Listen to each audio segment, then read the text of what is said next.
pessoal, hoje abrindo a série sobre São Cosme e Damião, a gente vai comentar um pouquinho do contexto de vida deles e retomar algumas questões já discutidas no vídeo de São Jorge, por exemplo, que é justamente a perseguição do Império Romano com relação aos cristãos no final do século III, no final não, durante o século III e começo do quarto, vamos dizer assim. Antes, pessoal, eu queria pedir para vocês se inscreverem no canal Leandro Faria de Souza, tracinho Doses de História. Me sigam no Instagram, Leandro Faria _ historiador, e vamos lá para a série. Quando a gente fala de São Cosme e Damião, a gente tem que ter a primeira coisa, aonde, em qual região eles viveram e qual período histórico que eles vivenciaram. São Cosme e Damião, como a tradição católica diz, eram dois irmãos gêmeos que nasceram na região da Ásia Menor, mais especificamente entre o Egito e a Arábia. Por que eu não estou dizendo com exatidão a geografia deles em termos de cidade? Porque entre os estudiosos há controvérsias. Eles teriam nascido no ano de 260, provavelmente depois de Cristo, e teriam morrido no ano de 287 por assassinato e martírio. Eles foram degolados. Pessoal, o que a gente vai fazer aqui? Hoje eu vou falar para vocês brevemente um resumo histórico, novamente, do contexto das perseguições do Império Romano ao cristianismo que estava nascendo. No segundo vídeo eu vou tentar falar mais propriamente dito um pouquinho sobre as características de São Cosme e Damião. No terceiro, falar como que a devoção de São Cosme e Damião é vista e quais os valores que eles representam para a Igreja Católica. E o quarto, a relação de São Cosme e Damião com as religiões afro-brasileiras.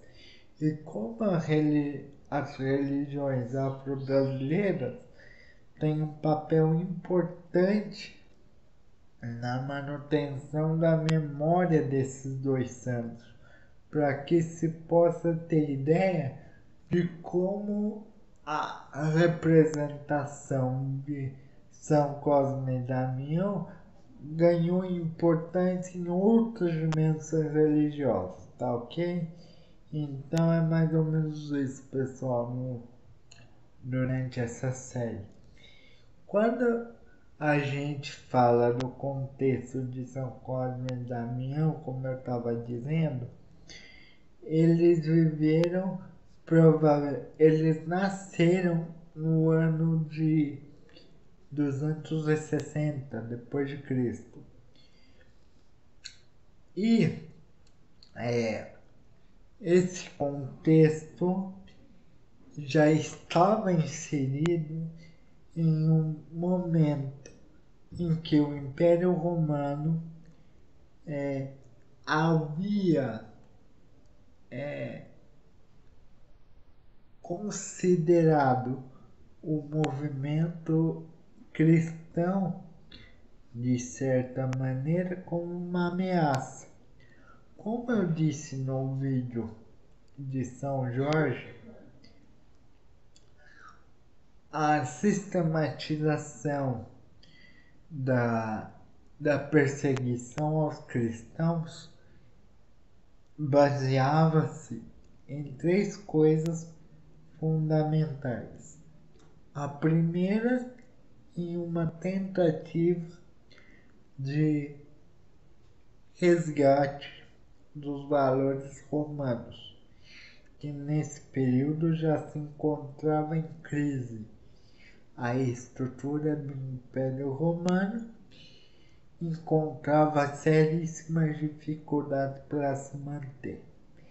Segunda, a partir da manutenção desse império, desses valores do Império Romano, a religião participa muito dessa tentativa de resgate, no sentido que os deuses romanos foram utilizados como elemento cultural de reafirmação da identidade romana.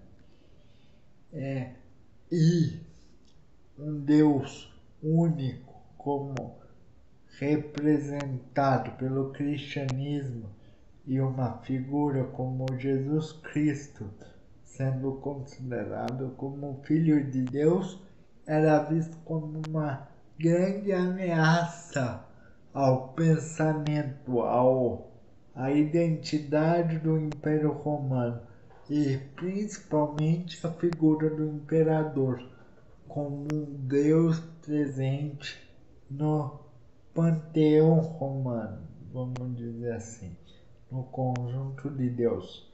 E o terceiro, pessoal, esse conjunto de coisas aos poucos vai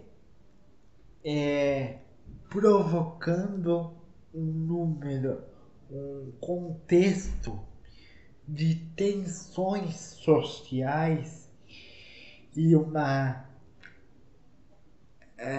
dificuldade de reconhecimento do imperador romano como autoridade central, onde cada região em algum momento tenta se estabelecer como autônoma, vamos dizer assim.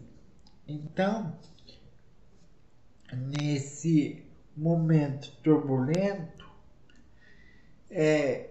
principalmente sobre o comando do imperador Diocleciano, o que comandou Roma de 284 a 305 depois de Cristo, o Império Romano passa a perseguir de forma sistemática as pessoas que começavam a difundir os valores e os ensinamentos de Cristo. Lembrando, pessoal, uma coisa importante: Jesus não teve a intenção de fundar uma nova religião. Jesus sempre teve o interesse de reformar a religião dele, ou seja, o judaísmo. É importante a gente deixar isso claro. A difusão dos valores de Cristo foi feito basicamente pelos seus apóstolos. Esse processo de reconhecimento de Cristo como líder religioso foi feito pelos seus sucessores, não necessariamente por alguém que tivesse o próprio Jesus, vamos dizer assim. Ele nunca na prática se reconheceu como um líder de um movimento que estava nascendo, e sim alguém que trazia uma nova proposta para a realidade dele, ou seja, o judaísmo. Então, o que eu quero deixar claro nesse primeiro vídeo, pessoal? Que o movimento de perseguição aos cristãos foi um movimento de reação do Império Romano à possibilidade de uma ameaça que era vista a partir dos cristãos. Ok, pessoal? É lógico que esse é um resumo muito breve, só para gente introduzir o papel dessas duas figuras que serão desenvolvidas durante a série. Antes de encerrar, pessoal, peço de novo, se inscrevam no canal, ok? Leandro Faria de Souza, tracinho dose de história. Me sigam no Instagram, Leandro Faria _ historiador, Leandro Faria _ historiador. Boa semana, até a parte 2, pessoal.